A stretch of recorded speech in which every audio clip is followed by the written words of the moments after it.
ভালো থেকো। রনি দাঁড়াও, হুট করে এই সিদ্ধান্ত নিয়ে কি ঠিক হইতেছে? 7 দিনও তো হয় নাই বিয়ে করছো। আর ওই মেয়ে সম্পর্কেও আমরা ভালো করে জানিলাম না, সেও আমাদের সম্পর্কে জানে না। আগে মেয়েটা এখানে থাকুক, কিছুদিন সংসারটা বুঝুক, তারপরে না আলাদা সংসার পাতো। আর ওর আসল সংসার তো এইটা না, ঢাকা সংসার তোর আসল না। দুলাভাই, আমার বউ কোথায় সংসার করবে কি করবে না সেই সিদ্ধান্ত নেওয়ার জন্য আমি যথেষ্ট। তাছাড়া যে কদিন ছিল এই বাসায় অনেক কষ্ট করেই ছিল। রনি, এটা কি কইলি? এই বাড়িতে তো সবসময় আমরা আসা যাওয়া করতেছি, কই কোনো কষ্টের কথা তো শুনলাম না। তাছাড়া রাজুর বউ তো অনেকদিন যাবত আছে, রাজুর বউ তো কোনো অভিযোগ করলো না। দেখেন দুলাভাই, আপনাদের আর আমাদের সংসার নিয়ে নাক গলাইতে হবে না, বহুত গলাইছে। না না, এখন আর কথা বলে লাভ কি? কারণ তোরা বড় হয়ে গেছিস না। কি রে রনি, তুই তোর দুলাবেগুর সাথে এইভাবে কথা কইতেছিস কেন? ও, অনেক বড় হয়ে গেছস না? আর এই তগরে এই বড় করতে যায় আমাকে কি না করতে হইছে। নিজে গো শখ আহ্লাদ সব অপূর্ণ রাখছি, তোগো শখ আহ্লাদ পূরণ করণের লেগা। নিজেরা না খায়া তোগরে খাওয়াইছি, টাকা পয়সা জমায় তোগো সংসারে দিছি। আর আজকে এত বড় বড় কথা কওয়া শিক্ষা গেছস? হ্যাঁ, দুলা ভাইরা অপমান করে কথা কইতাছস? অনেক বড় হয়ে গেছস না, অনেক বড় হয়ে গেছস। আপা, তোমাকে লোকে কথা করার সময় আমার নাই, আমার ট্রেন ছাড়ার সময় হয়ে গেছে গা, আমরা গেলাম। এই আসো। বুঝছো আপা, আমি ঠিকই বুঝতে পারছি সব দোষ হলো ওই মাইয়ার। আমার ভাইটা তো খারাপ আসছিল না, ওই মাইয়ার ওই করে কান পরা দিয়ে দিয়ে এমন খারাপ বানাইছে আপা। আজকে যদি আমরা দেখে একটা মাইয়া আনতাম তাইলে আজকে আমাকে দুর্দিন দেখতে হইতো না। আমিও এই চিন্তা করতেছিলাম আপা, এই জন্যই কিন্তু একটু কথা কম বলছি আমি ওর বিয়ের পর থেকে। ভুলটা তো আসলে ও করে ফেললো, দেখে শুনে তোমরা কেন বিয়েটা দিলা না। কারণ ওই ডাইনিং টেবিলে খাওয়ার সময় দেখলাম যে টেবিলে একটু পুরনো হয়ে গেছে।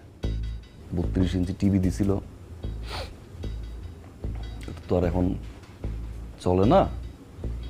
56 ইঞ্চি টিভিটাও দরকার। তাছাড়া ঘরের কিছু ফার্নিচারও পুরনো হয়ে গেছে। তো কিছু বলিনি তো, কথা বলতে দাও। এই সবসময় কথা বলতে গেলে আটকায়, কিচ্ছু বলতে পারি নাই। আজকে কিছু কথা বলি। হ্যাঁ, নৌকা দেখছো আপা? ডিঙ্গি নৌকা, ডিঙ্গি নৌকার মতো হয়েছি আমি। আমার একুলো সামাল দিতে হয়, ওকুলো সামাল দিতে হয়। বউয়ের চাপা কান্নাও সহ্য করতে হয়, ওর মায়ের দিকেও তাকাইতে হয়। যেসব পুরুষরা আসলে পরিবার দুই দিকে ঠিক রাখে, মানে মাঝখান থাকে,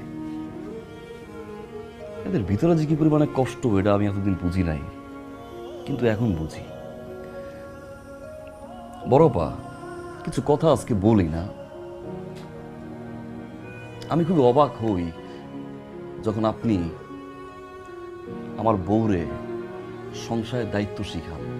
আরো বেশি অবাক হই শাশুড়ির কিভাবে যত্ন নিতে হবে সেই বিষয়ে যখন আপনি ওরে শিখান।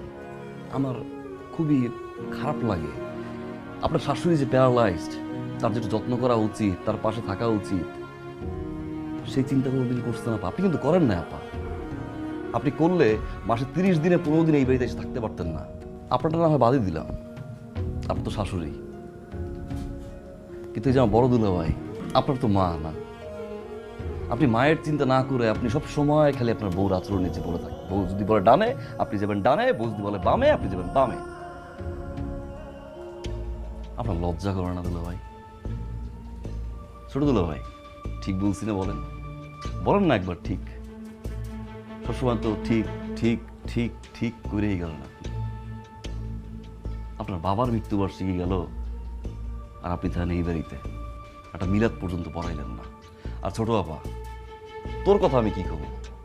হ্যাঁ, তুই এই বাড়িতে আইয়া তুই হইল গিয়ে আমার বউর ভুল ধরস। তুই আমার ছোট ভাইয়ের বউর ভুল ধরস।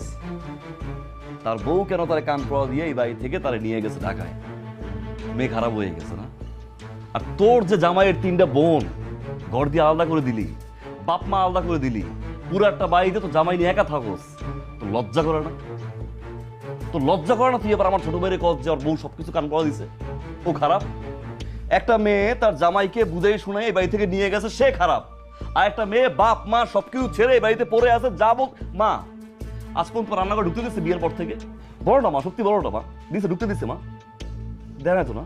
তোমার জ্বর হোক, মাথা ব্যথা হোক, কোমর ব্যথা হোক, 24টা ঘন্টা পাশ থাকতেছে, তোমার যা লাগতেছে সবসময় তোমার সেবা করতেছে মা। ও তোমার গায়ের জ্বর নিয়েও মা তোমার সেবা করতেছে।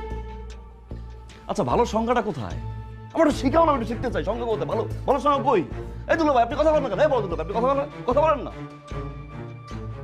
আপনি এত ভালো বুঝেন, একটা বার কি চিন্তা ভাবনা করছেন যে যেই মেয়েটা বিয়ের পর থেকে একটা বার তার বাপের বাড়ি যায় নাই, একটা বার তোমরা কেউ বলছো যে এই মেয়েটা বাপের বাড়ি যাওয়া উচিত, মার্কাজ যাওয়া উচিত, ওর বাপের আসা উচিত, একটা সম্মান পাওয়া উচিত? কোনো সময় বলো নাই। আপা শোন, তোদের মতো বোনরা যারা ছোট ভাইদের লেখাপড়া করানোর পরে তারপরে পুরাপুরি ছোট ভাইয়ের মৃত্যু আগ পর্যন্ত তার সংসারে ইন্টারফেয়ার করে, এখন এখন এখন দেখাশোনার দরকার নেই আপা। কারণ আমি বুঝি, আমি আমার জায়গা থেকে বুঝি আমার ভিতরে কি কষ্টটা হয়। হালকা লাগতেছে আম্মা, দেখো মা, ভিতরে একটু হালকা হয়েছে মা, দেখো দেখো মা, সব কথা বলতে পারছি তো, আমি জানি আমি বেয়াদবি করছি মা, আমার বলা ঠিক হয় না, আমি ক্ষমা